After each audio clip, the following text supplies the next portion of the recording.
56. Compte-rendu philosophique. Art, communication, esprit. 13 300. 56. Compte-rendu. Ainsi, par rapport à l'inconscient, comment faire pour miser sur l'inconscient d'autrui? Ou pour miser sur l'inconscient de soi? Comment se fait-il que cela échappe? Cela s'oppose à avoir du contrôle, d'être au cœur des décisions qui sont prises.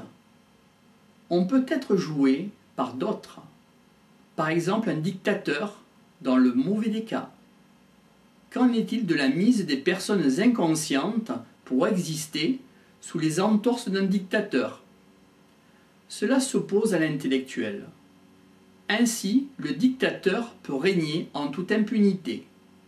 Or, le dictateur doit se suicider ou mourir. Ce dictateur mort n'est pas une mise considérable, à part pour d'autres dictateurs. Dans ce jeu, il va falloir jouer consciemment. On retarde. Pourquoi? La nature du jeu JEU, jouer, est redoutable. On peut faire le parallèle avec un faux antécédent, une illusion, un pari. Est-ce que nous ne sommes pas Dieu? Est-ce que nous avons les moyens de se substituer à cette poussée originelle? Les règles sont confuses. À notre place, nous allons décider de modifier, de nous libérer. Nous sommes souvent le pion de quelqu'un d'autre. Qu'est-ce qui se joue au travers de moi? De l'apaisement? De la douleur? De l'impatience? De l'interrogation? D'où cela vient?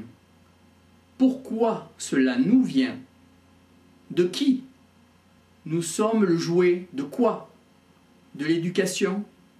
De l'évolution? De nos parents? De tel système? Qu'est-ce que nous sommes?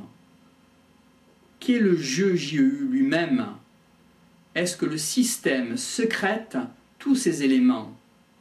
Qu'en est-il du mal? De la guerre? De l'agressivité? Les choses sont ainsi faites et entraînent des conditionnements. On peut faire un parallèle avec la fantasmagorie, la pseudo-évidence créée par le système. Est-ce une fatalité inévitable? Qu'en est-il du principe de diviser? Il y a mort quand on veut un peu plus de vie.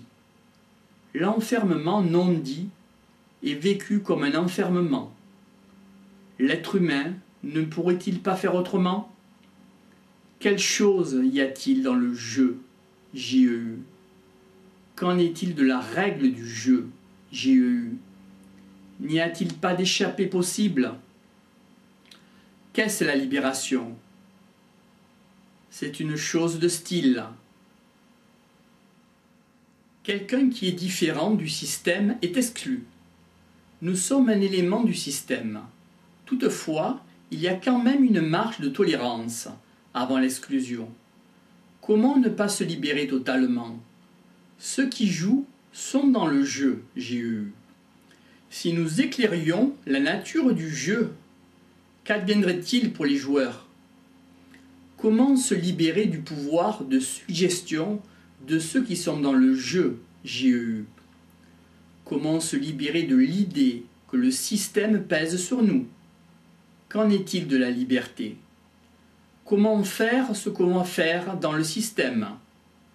Le jeu est pipé. Quand on le sait, nous arrêtons de nous faire croire, et il est temps de se jouer du système. Cela implique de naître dans notre propre liberté.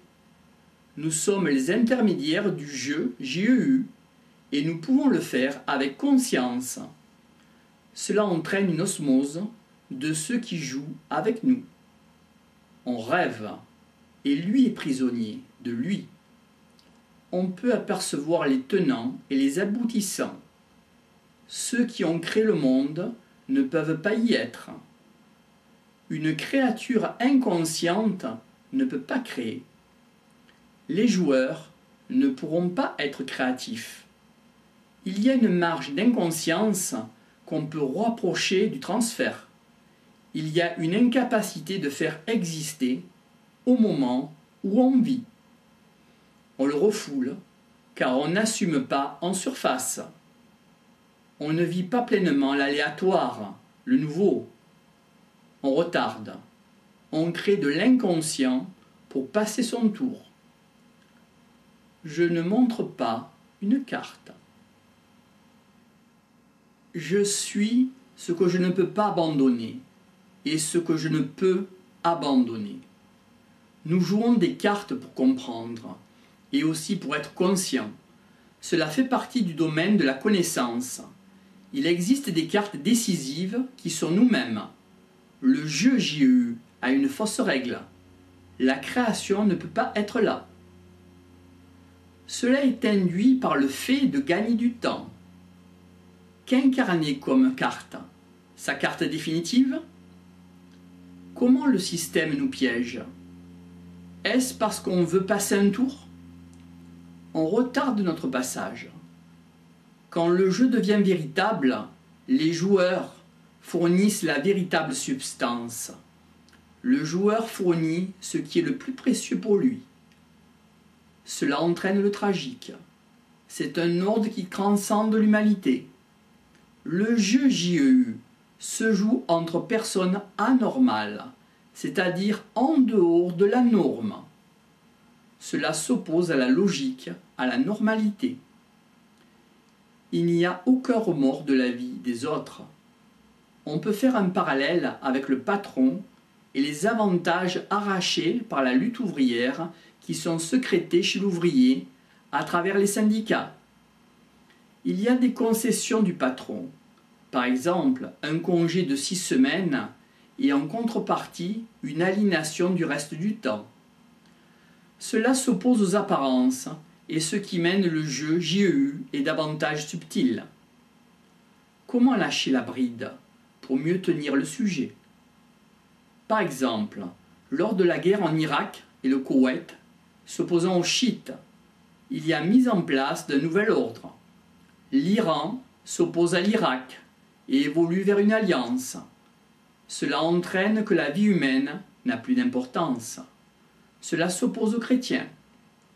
On accepte de nos dirigeants d'être les criminels, car on est des participants du jeu JEU. On laisse jouer cette partie redoutable qui tue. C'est un cynique, éternel combat. À cela s'oppose, si l'on est conscient, d'incarner, mais on ne veut pas y accéder. Notons qu'il y a si peu d'handicapés qui se suicident. Celui qui n'a plus de jambes rêve. Il s'oppose au suicide. Une personne considérée comme handicapée connaît la valeur des choses et l'importance de l'âme.